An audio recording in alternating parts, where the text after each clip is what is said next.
You want to install the solar panels on your house, but you are still afraid that after 10 years, 20 years, when the solar panel cannot use anymore, you have to throw it into the environment. And all of the toxic chemical on the solar panel will pollute the environment around you. If you are still afraid about that, this video is for you. After watching this video, I hope that you guys will be more confident to install solar panel on your house and also have all of the evidence that needed to argue against anyone telling you that solar energy is toxic to the environment. Hey yo, what's up everyone? My name is Long and I am studying environmental science at ECU. Because of that, you guys can trust me. I will make sure that all of the source of information in this video is accurate, or at least is from the best source that I found online.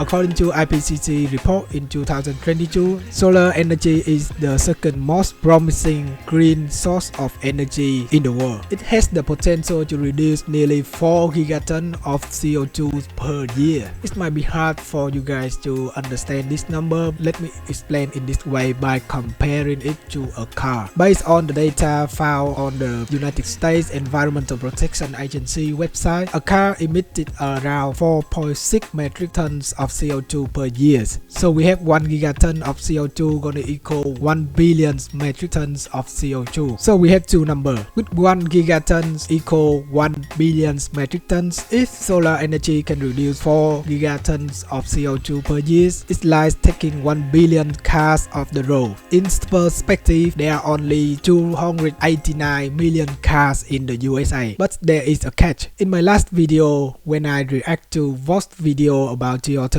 energy, there is one comment by a tech concerned that solar panels is only last for 10 to 12 years and that the toxic chemicals from the solar panels can cause water pollution, soil pollution. So in this video, I want to ask the question, is the information in this comment is true and what are the solutions for this problem?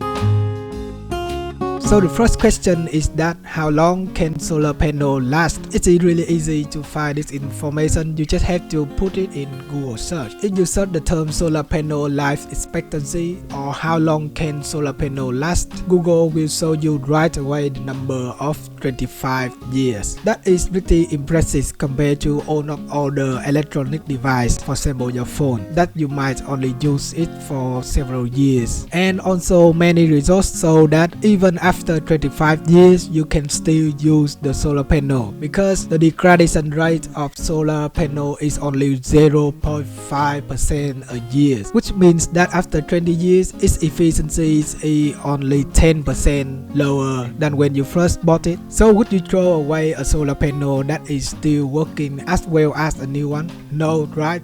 Then that's it, problem solved. Thank you for watching. Bye.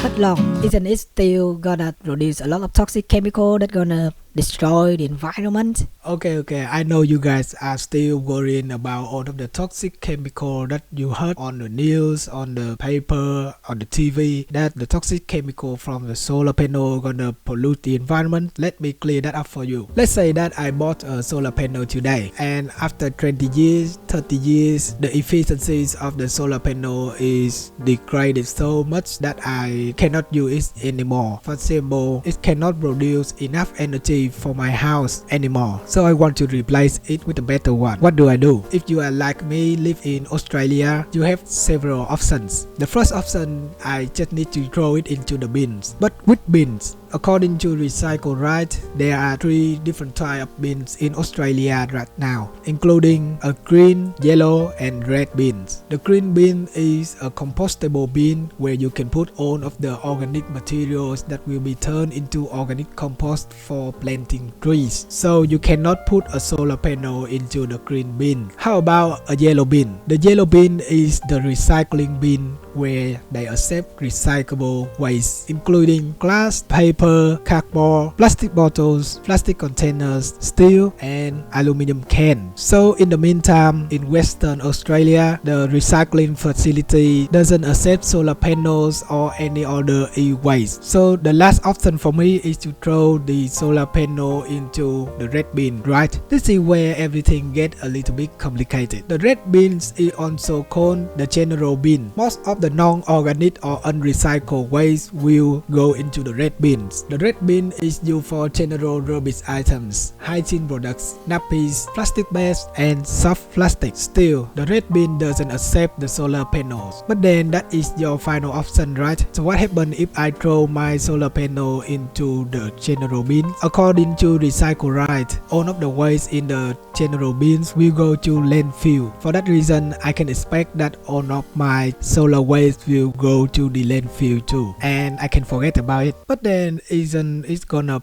pollute the environment? Yes, it is true that all of the toxic chemical that they use on the solar panel can pollute the environment, especially in landfills. Solar panel contain several toxic chemicals such as lead, cadmium, silicon, and copper, which are really harmful for the ecosystem and also human health. If discharged from broken products in landfills or after environmental disasters. If we have a good landfill management, the impact of these toxic chemicals can be reduced. However, if they are thrown into an open landfill, which lies in India or other Asian countries, that's gonna pollute the environment. It's also gonna affect people's health. However, I will be too skeptical about solar panel waste. If we take one step back and look broader, solar panels waste is just another electrical waste in our daily life. For example, your cell phone, your computer, laptop, earbuds, monitor, or keyboard. They will all gonna become e-waste in just a few years. Their lifespan is so much shorter than a solar panels. For example, your phone. According to Statista 2022, the average replacement cycle length of smartphones in the United States were 2.75